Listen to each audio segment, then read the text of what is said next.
before dissection and cutting of the abdominal wall, let us first identify important landmarks here in the anterior abdomen.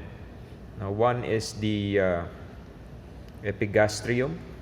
In this area, the xiphoid process of the sternum is palpable, and it is the dermatome level for that is T7, meaning the nerve supply would be branches of the seventh thoracic spinal nerve.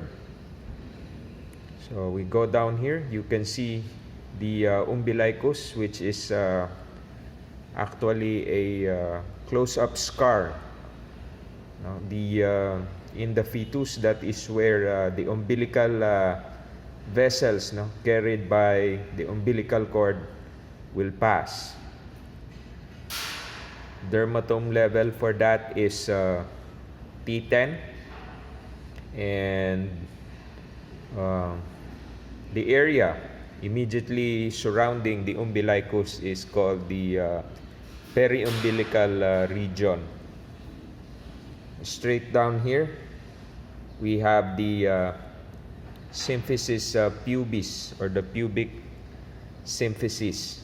Lateral to the symphysis pubis would be bony protuberance of the pubis, part of the pelvic bone, the pubic tubercles. So let me show you the pelvic bone and pubic tubercles right there. That's where the two pubic bones meet up. There is actually a fibrocartilage in between, which is the symphysis pubis, and this is actually considered as a joint because it's a meeting point between two bones, and it permits movement, especially during childbirth in the female pelvis.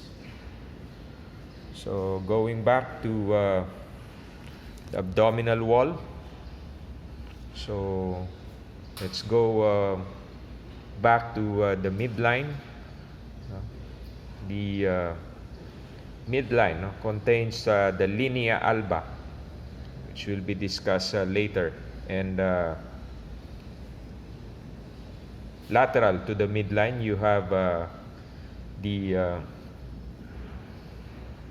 rectus abdominis muscles. Lateral margin of the rectus abdominis muscles will form the linea semilunaris.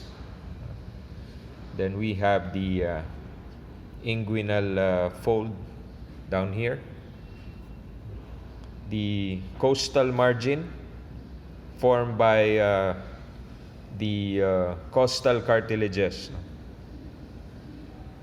The lowest part or point of the costal margin would be the subcostal line, and it is formed by the costal cartilage arising from the 10th rib.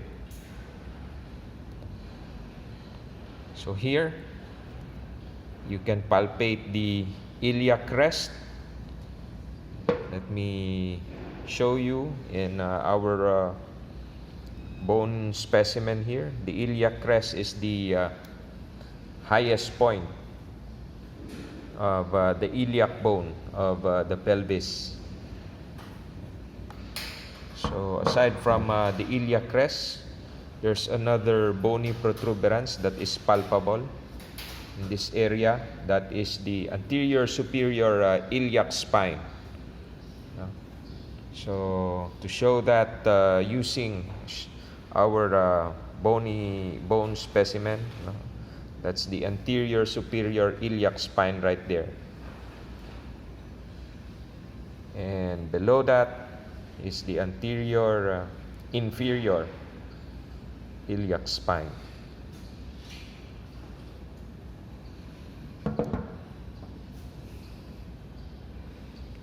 So if we draw a line connecting the anterior superior iliac spine to the umbilicus, no, and divide that line into 3 parts,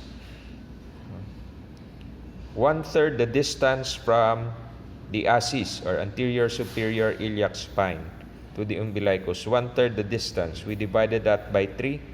So 1/3 the distance from ASIS to umbilicus will be here. This is called the Magburnis Point. The Magburnis Point is our landmark, no, for the location of the cecum, and what is attached to the cecum, that will be the appendix. So that landmark, no, is important, especially when we are performing procedures like appendectomy or cecostomy. So next thing we're gonna do is we're going to continue skinning down, no, up to this level, so we can also expose and identify structures at the inguinal region.